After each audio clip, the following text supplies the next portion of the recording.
Rock music and rallying, two things the Swedes do well, but Spain's Carlos Sainz had little to sing about. The snow lying on stage 9 continued to make his dance through the forests look less than flowing. But there was another problem. Rattling around under the pedals was a spare part. At a hairpin, it jammed itself under the pedals.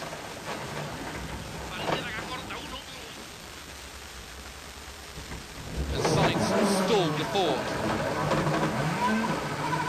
His rhythm broken and time lost, he blasted off down the 34-kilometre Frederiksberg stage, but the damage was done. He was only 10th fastest, and with time lost, went his lead. Sainz was now 4th.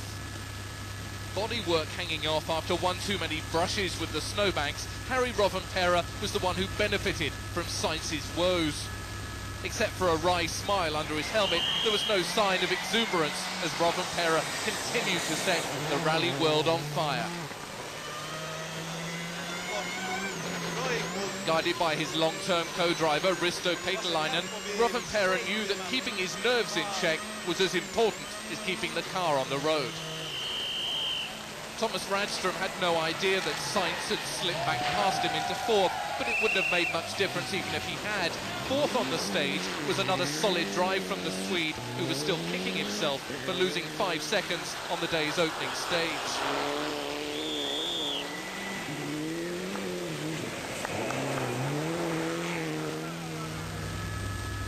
If the battle for the lead was good, the fight for 6th was just as thrilling. In amongst Francois Delacour and Kenneth Eriksson was the increasingly groggy Frenchman Didier Auriol. Auriol and Eriksson had traded times all morning, but by the end of stage 9, it was Auriol's turn to hold 6th.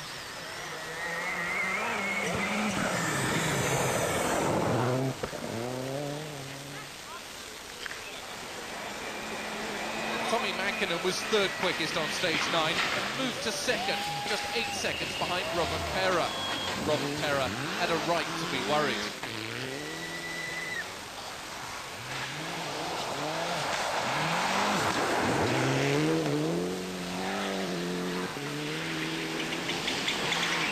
Delacour called it the French Championship. In a domestic battle, he was just ahead of Auriol in 5th, but Delacour would have needed to sniff an onion or two to make his eyes run like Auriol's.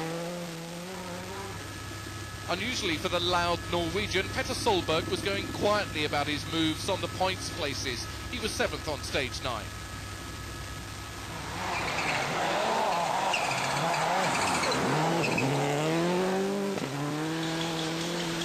But for a 6th successive time, Colin McRae was half a second a kilometre faster than anyone.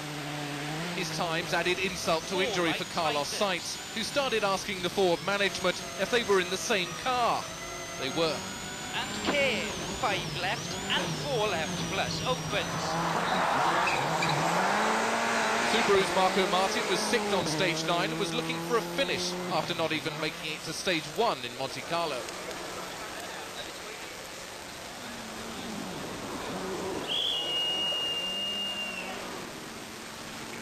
Sainz's slide back down the leaderboard was now looking unstoppable. Stage 10 at Silkersberg was also coated in snow, and the Spaniard was little more than a high-speed snowplow. At times he was literally surfing on the white stuff. It didn't help also that the snow muffled the sound of his car, the Ford Focus often surprising the fans, and the fans often surprising Sainz, putting him out of his rhythm. 12th is the most he could salvage from stage 10. Harry Rovanperä was keeping cool considering his inexperience leading a World Championship rally.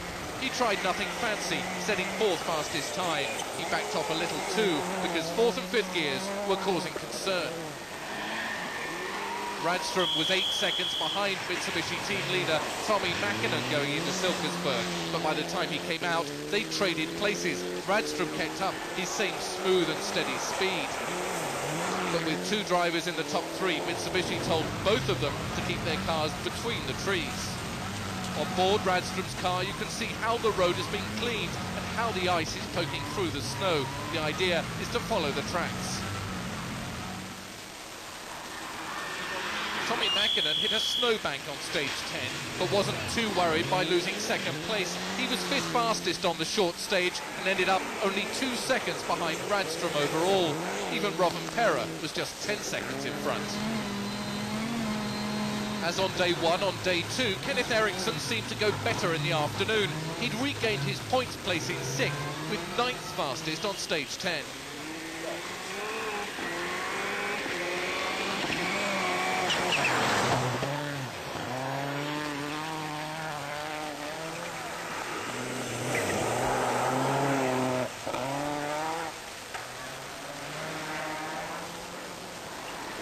But the surprise Swede of the day was Daniel Carlsson. He set 6th fastest time on stage 10 in only his second drive in a World Rally car. 7 out of 7, and Colin McRae was on course for Richard Burns' record last year of 8 stage wins in a row. And these were big wins. McRae was 6 seconds faster than Thomas Radstrom on stage 10, and that's just over 15 kilometres.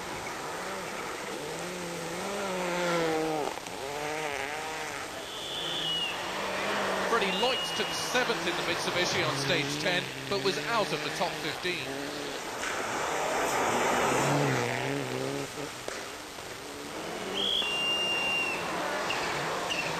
Richard Burns was second fastest through Silkersberg, but try as he made no impression on the top places. But he and Robert Reid were tweaking their notes for 2002. Sainz's hopes of becoming the first non-Scandinavian to win in Sweden looked sunk. The top 3 was now full of Nordics. Sure is going very well, everything's going well. It's not